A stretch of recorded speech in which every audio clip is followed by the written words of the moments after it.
अब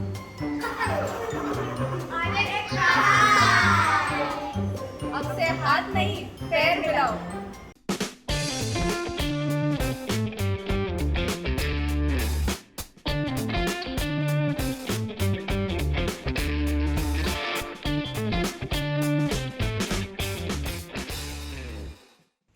Hey folks, CA Rachana Ranade here and I welcome you all to a very interesting video which is about a company which is the leader in the industry to which it pertains, and that industry which I'm going to talk about is kind of a recession proof industry, because I'm sure right now everyone is in kind of a fear, because as I shoot the video, markets are testing its recent lows. Okay, markets today touch somewhere around 17,250 ka mark. Highest that we had seen in the recent past days was like 18,600. So people are a bit shaky in their confidence right now. What will happen, what will not. So it'll be great to discuss a company which pertains to an industry which is pretty much shock proof to the economic conditions. Let me remind you all one more time that all these creative people are spammers. That's how my account looks like. Also remember, I never give my mobile number in any chat. I neither have an advisory nor do I give any stock tips. So the company that we are going to discuss today is Relaxo Footwear Limited. Okay, this is a company which was incorporated in 1984 and today it is the leader in the footwear segment. Now you might be like, Bata is the leader in the footwear segment, right? But wait, there's a small clarification that you must know. Bata is the leader in which segment? In the leather category. And Relaxo Footwear is a leader in the non-leather category, right? Which are the most popular brands of this company? You can see Relaxo, Sparks, Bahamas and Flight. All these are the most popular brands of Relaxo Footwear Limited. And just for an additional knowledge, Relaxo Footwear is a part of the Nifty 500 index. Now let's start with the industry analysis, right? Any idea on how many pairs of shoes or chappals are manufactured globally on an annual basis? It's 22 billion pairs. Oh my god. Animation team, control your emotions. Fair enough. Okay. So out of this total global production of footwear, 9% is produced in India and we are the second largest footwear manufacturers in the world. Feeling good? Now have a look at this chart. We are second largest, agreed. First largest, no need to tell you, China. And have a look at the chunk that China has in the total world production. That's huge. That's so much percentage, right? And that second one, that greenish whatever, is India. Okay, so do we still have a big ground to cover? Yes, this is as far as production is concerned. Now let's move on with the consumption part. Okay, India's consumption stands at roughly 2.1 billion pairs and we are the third largest country as far as the consumption of footwear is concerned. Consumption of footwear असं नसतं म्हणजे सांगायला आपलं. First largest is China, second one is USA and third one is India, right? One important stat is that whatever footwear is manufactured in India, 90% of that is domestically consumed, just 10% is exported. Now, with all these basic stats that you know, do you feel that this is a highly saturated market or is there still room in this entire market? So I feel that there is some room left. How? Rising disposable income. More and more people are going to purchase more and more number of footwear. If I talk about the fashion consciousness, surely it's increasing. We will go on purchasing more and more footwear. If I talk about the aspirational buying, that matching and all that, I think that branded all these footwears, I think that is going to go on increasing, right? Even if I compare our consumption with the global average. Now just have a look at this data point also. Global average is of 3 pairs. So in simple words, one person globally has roughly 3 pairs. Developed countries have average of 6 to 7 pairs per person. Okay, but what about India? We are just at 1.7 pairs per person. Okay, now if that be so, now I hope you are able to understand that how much room is still left for this industry to grow, right? I'll give you one more simple example of one more key player which has a lot of room to grow. Have a look at this. This player has more than 3.2 million subscribers. Now some persons might feel that this is done, I mean highly saturated number of subscribers, but this channel has only 55.6% of the viewers who have subscribed to the channel. 44.4% have not even subscribed to the channel in spite of viewing the channel regularly. So what do you have to do? Hit the subscribe button and also the bell icon. Now, whenever I talk about any footwear company, two things are important. How much are they able to manufacture and how are they selling their product?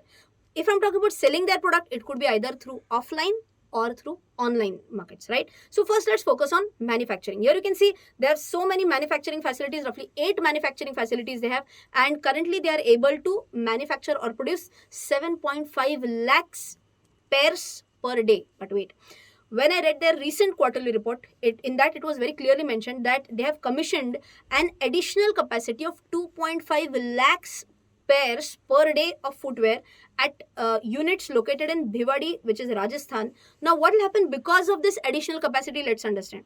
Originally, they were able to manufacture 7.5 lakhs pairs per day. Now, in this quarter, they have commissioned additional capacity of how much? 2.5 lakhs of pairs per day. So, as on date, the company can manufacture 10 lakh pairs of footwear per day, right? Now, this is about manufacturing. Now, let's talk about how they are able to sell it. Now, have a look at our map. Okay, if you see that they have 398 EBOs which are spread across the country. Now, what's an EBO? It's an exclusive brand outlet, and that's how it looks like. Now, what's so special about that EBO? Basically, you can see that in this outlet, the shop is selling footwear of Sparks brand, of Flight, of Bahamas. But can you see footwear of Bata? No. Why? That's what we call as an EBO, an exclusive brand outlet. So brands only pertaining to Relaxo footwear will be sold in this shop. Okay, that's an EBO. Now, what is an MBO then? MBO is a multi-brand outlet. And how many multi-brand outlets are they tied up with? With more than 50,000 outlets all over the country. How many distributors they have? They have more than 650 distributors. They export to more than 30 countries, and they also have an overseas office in Dubai. Now, this is about what? This is about offline sale. Now, let's go to the online sale. For that, you can see here they also have their own website, relaxofootwear.com. And of course, Akshay Kumar with the Sparks, you can see the advertisement right on their homepage. They're selling a lot of products on their own website. And why only on their website? They also have tie-ups with Amazon, Flipkart, Myntra, Snapdeal, Paytm Mall, Ajio, all these through which they are selling their footwear on an online platform. Now, why am I talking about online platform? Important point. Out of the total revenue, 10% of the revenue is generated through online business, right? And what all are sold on their, whatever products are sold on their online platform or across other online platforms, 85 to 90% of the sales is generated only from which brand? From Sparks brand. Others balance just barely 10-15% from other brands. But which are the other brands? Again, have a look at this. Other than Sparks, Flight, Bahamas, which we already talked about, Schoolmate, Kids Fun, Casuals, Mary Jane, Boston, all these are also their other brands. Now, if you just have a look at this chart, whenever you find time, by pausing the video or whatever, you'll be able to see that what all segments are they catering to. They are catering to formal shoes of men. They are catering to trendy footwear of women. They are catering to school shoes of kids. And whatever we can say, fashionable hose, sports, and all these categories are basically catered to by the company. Now that we have understood about the entire industry, that yes, there is a scope for further increase in the industry. There is a further scope for expansion, number one. Number two, we have also seen that their MBOs, EBOs, tie-ups are also increasing. They are spread all across the country. One more important point, we also saw that they are increasing their manufacturing capacities. They increased it from 7.5 lakhs pairs per day to 10 lakhs pairs per day. So, how are they increasing these manufacturing facilities? For that, the company is taking loans and increasing the manufacturing facilities. Now, you only think that the promoter, if the promoter is taking this decision of taking a loan and increasing the capacity, does the promoter have a faith that yes, there is a capacity to manufacture more and sell more? So, the promoter is convinced. Question is this being translated to numbers or not? For that, let's check the financials. Now, have a look at the financials. If you see, are they able to really convert into numbers? So, for that, their revenue from operations has grown steadily, not at a very mind-blowing pace. If you check this in CAGR terms, the revenue has grown at a CAGR of just 9%. Okay, it's not like very bad, neither it's very good. 9% is okayish. Okay. Now, if I talk about volume in crores, now this is what volume I'm talking about.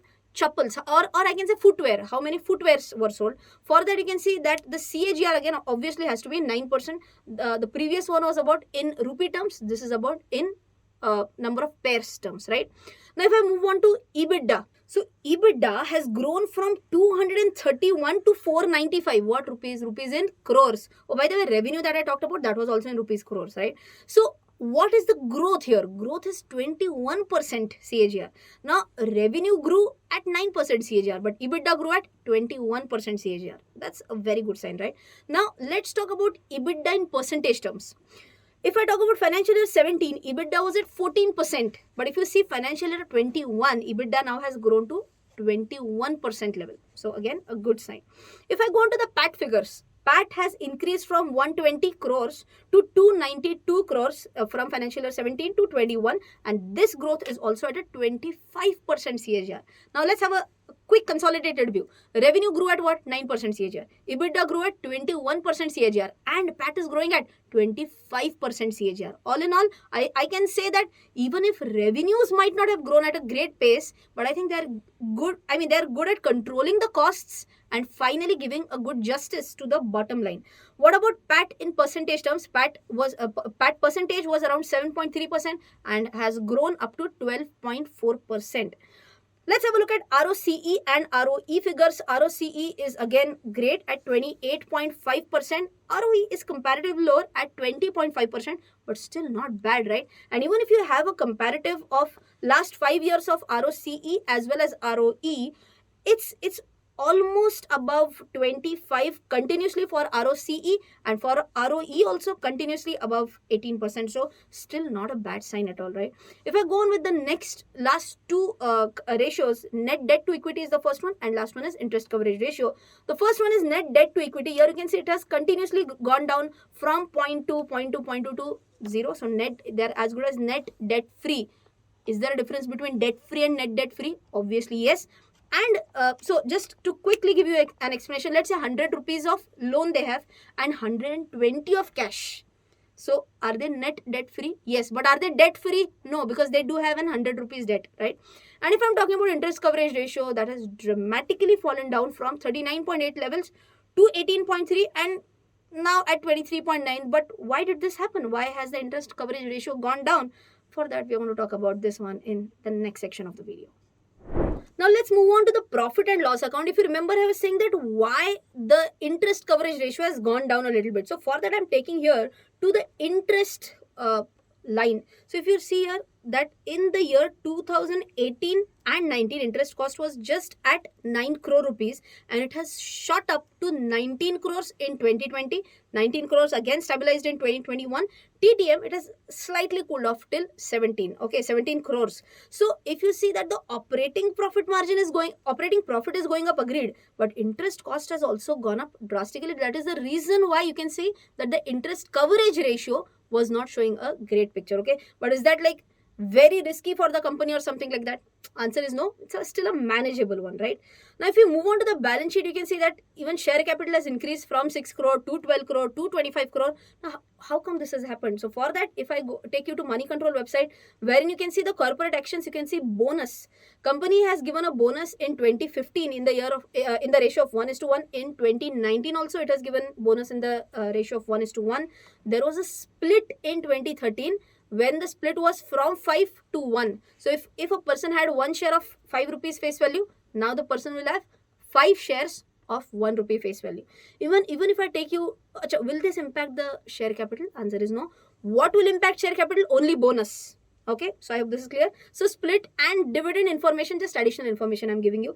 If you see for dividend also, year 17, 18, 19, 20, 21, all 5 years back to back, the company has been giving dividend. Okay, now moving on, if I take you back to the screener website and if I take you to, let's say, the balance sheet of the company, we did talk about share capital. If I go into the fixed assets of the company, here you can see that company has acquired land in last few years, I guess from 17 218, it was almost same. In 19, the number has gone up from 85 crores to 215 crores. So 2019 has been a year in which they have acquired land. Even if you see building, so it's steadily increasing from 177 crore to 320 to 499, and latest it's 511 crores. Even if you see plant and machinery is also continuously increasing. Do you remember the point wherein I said that promoter is increasing the capacity? This is what is also reflected in the balance sheet, right? After that, let's go to an important parameter in the cash flow statement. We have to see operating cash flows. Are they increasing? Yes. Now, have a look at this. In March 2019, operating cash flows were at 123 crores, and in March 2021, operating cash flows stand at 513 crores. Is that a big jump? Obviously, it's almost like more than 3-4 times operating cash flow jump, right? One small negative point, I can say that cash conversion cycle is increasing. It was at 54 in March 10, and it has doubled in March 21 in a span of 10 years, of course. So that's not a huge concern, but a slight negative, I can say. If I go to the shareholding pattern, you can see that promoter stake has decreased from December 18 quarter to September 21 quarter. But is that like very bad? So still they are above 70%. So that's not that bad again. If you see FII's holding is almost flattish from 3.8%, slightly gone down to 3.56% now. And if I talk about DII's stake has increased from 2.2% to 7.17%. So that's a considerable jump in the DII holdings. I hope you have understood about the financials of Relaxo Footwear in a very simplified manner. Moving ahead with the key risks, I think the first risk that we can discuss is about the succession strategy. Now, have a look at this. Two major persons are Ramesh Kumar Duaji, who is the managing director of the company. He has a 45 years plus experience in this entire sector. And if I talk about the second one, who is Mr. Mukund Lal Dua, he is the whole-time director of the company. And again, he has over 48 years of experience in this footwear industry. So, question is, for how many more years are they going to be a part of this company? If they would want to retire, then who is the next successor? Or if not be the promoters, then would they want to shift to a professionally managed one? So this is one of the risks that one should keep in mind, right? Second risk could be the competition from the unorganized sector. So finally, whenever inflation starts taking a toll on our income, we might say that we would not want to go ahead with branded kind of footwear. Even if we get 100 rupees, 150 rupees chappal from a normal, local shop, we would go ahead with that. So a competition from unorganized sector is possible, right? And third one is that if you're following the news of late, you can see that more and more input costs are increasing, and if input costs increase, then there will be a pressure on EBITDA and on PAT. Well, I hope you have understood and enjoyed this analysis of a company which is a leader in the non-leather segment in the footwear industry. If you've loved it, don't forget to share it with your friends, and don't forget to subscribe to the channel that I mentioned in the earlier part of the video. Till then, take care. Jai Hind and bye-bye.